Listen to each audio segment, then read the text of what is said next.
রাঙাকে মারতে গিয়ে ধরা পড়ে গেল বৃন্দা। সম্পূর্ণ জানতে ভিডিওটিতে একটি লাইক করে দেখতে থাকো।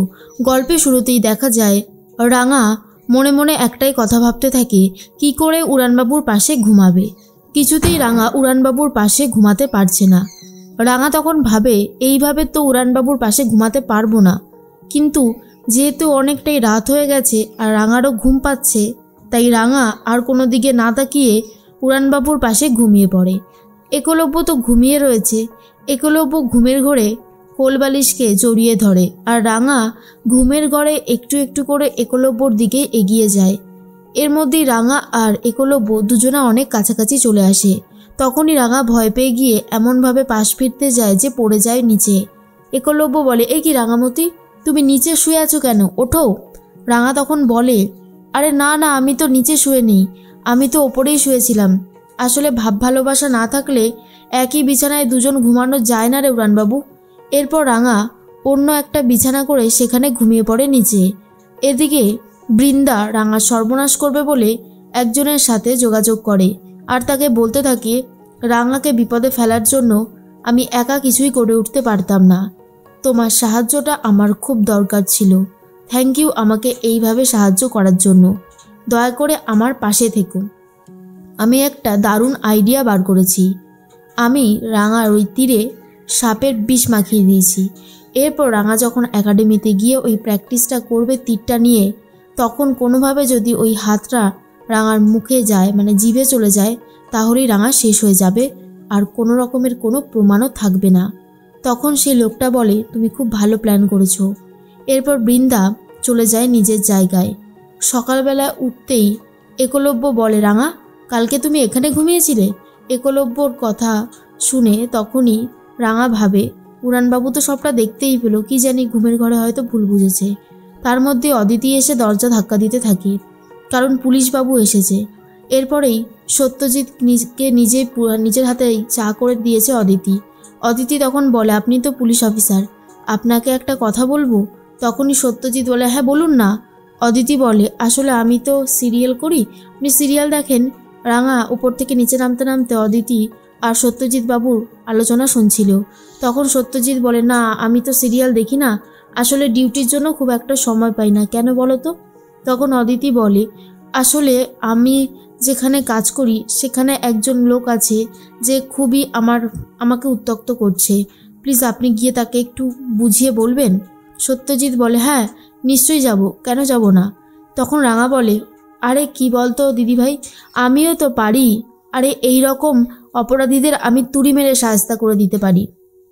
তখনই সত্যজিৎ বলে, তাই তো, তোমার বৌদি রাঙামতি এত সাহসী, আর ও আজকাল যেভাবে ক্রিমিনালদের সাথে ডিল করছে রীতিমতো দেখার মতন। রাঙার সাথে আমিও যেতে পারি, কোনো অসুবিধা নেই। অদিতির তো খুবই ভালো লাগে। এর মধ্যেই সত্যজিৎ বলে, রাঙা সকাল সকাল তোমাদের বাড়িতে আসার একটাই কারণ আছে। আমি স্টেশনের সিসিটিভি ফুটেজ জোগাড় করেছি, এই দেখো সেই ফুটেজ। রাঙা সেই ফুটেজটা দেখতে থাকে আর সেখানে জল করছে বৃন্দার ভিক্ষা করার ভিডিও।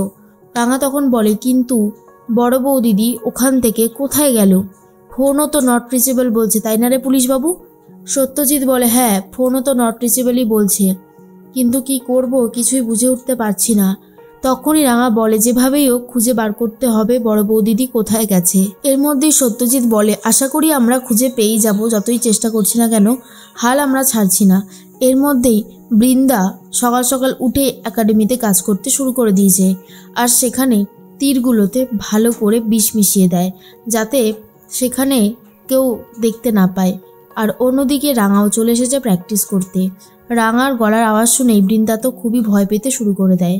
আর অন্যদিকে ম্যাডাম এসে বলে, রাঙামতি আমি ডায়েটিশিয়ানের কাছ থেকে তোমার ডায়েট চার্টটা নিয়ে তোমার হাজব্যান্ডকে ছবি তুলে পাঠিয়ে দিয়েছি।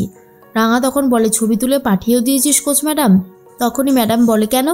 মানে একলব্য বাবুই তো বলেছিল ডায়েটটা পেলে তোমাকে এই ডায়েট চার্টটা দিয়ে দিতে, তাই দিয়ে দিয়েছি। আর শোনো, তুমি কিন্তু খুব ভালো করে ডায়েট চার্ট ফলো করবে, একদম উল্টোপাল্টা খাবে না, ঠিক আছে? তখনই রাঙা বলে, ঠিক আছে। এরপরেই বৃন্দা রাঙার সামনে এসে আলাপ আলোচনা করতে শুরু করে। আসলে বৃন্দা বোবার অ্যাক্টিং করতে থাকে। রাঙা তো কিছুই বুঝতে পারে না ম্যাডাম এসে বলে, আসলে ও হচ্ছে বোবা, কথা বলতে পারে না, কিন্তু খুব ভালো কাজ করে রাঙামতি। ও বোঝাতে চাইছে তুমি ওর ওই তীরগুলো নিয়ে প্র্যাকটিস করো।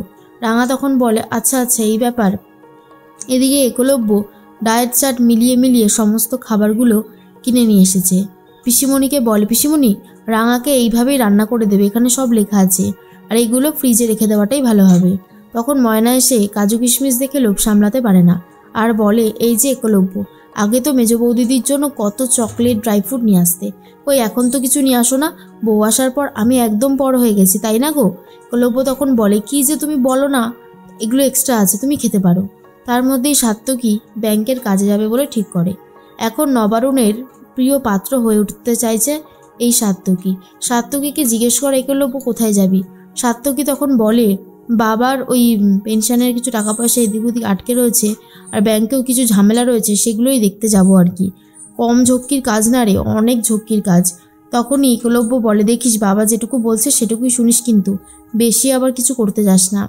এর মধ্যেই রাঙা তীরটা দিয়ে সবে প্র্যাকটিস করতে যাবে, তার মধ্যেই রাঙার কাছে ফোন এসে গেছে। ফোন করেছে সত্যজিৎ বাবু, আর বলে, রাঙা তুমি এখন কোথায় আছো? আমরা একজন সাপুড়েকে উদ্ধার করতে পেরেছি। আর এটা শোনার পর রাঙা বলে, আমি তো একাডেমিতেই আছি, কিন্তু কি হয়েছে? তখন সত্যজিৎ বলে, আমি এই সাপুড়েকে নিয়ে এক্ষুনি তোমাদের একাডেমিতে আসছি। আসলে আমরা ওকে চাপ দিয়ে জানতে পারি ওর কাছ থেকে বৃন্দা অনেকগুলো সাপের বিষ নিয়েছে। আমার মনে হচ্ছে কোনো একটা গন্ডগোল ঘটতে চলেছে। আমি কি বলছি আশা করি তুমি বুঝতে পারছো তো।